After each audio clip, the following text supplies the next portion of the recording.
Good evening, everyone. I'm Jennifer Walmeri's off tonight. A Jacksonville couple says they spent their weekend in the dark all over a dime. They also say they had to empty their fridge when JEA turned off their power over a mix-up and an unpaid balance of 10 cents. Jennifer Scott Johnson spoke with the couple and with JEA tonight and is joining us live. Scott? Well, Tom, this Westside couple says they went to JEA and paid their bill in full, but there was a clerical mistake, and it showed they had underpaid a little, so their power was cut off. But you know what a little means? They had underpaid by, as he said, just a dime.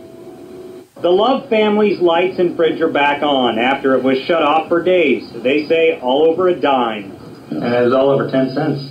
10 That's cents. how we looking at it. 10 That's cents. it. 10 cents. 10 cents. They say their bill was a dime short of the $200, 10 cents they owed, all because of a clerical error.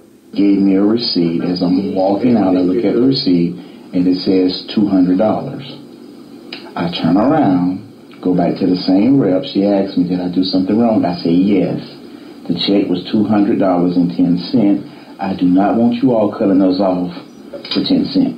Roderick Love says he thought the clerk at the JEA office took care of the problem, but apparently that wasn't the case. They found this out when they came home from a weekend trip and found a dark home and a fridge filled with spoiled food.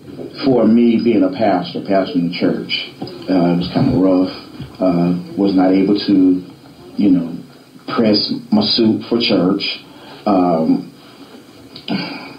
Did the best I could. Then Monday morning, they headed to JEA to straighten this out and found out the computer read their check wrong.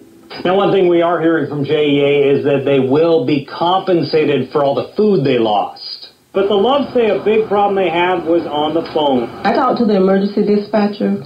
She was of no help. She said, ma'am, there's nothing I can do. Y'all just need to call JEA Monday morning at 8 o'clock. Saturday night, you don't want to hear that. Right. And a JEA spokesperson tells Channel 4 that she is meeting tomorrow with information technology specialists to determine why the power was shut off, because they say they have confirmed that the payment was made in full, but the power shut off. That's the unanswered question still. We're live downtown. Scott Johnson, Channel 4, the local station.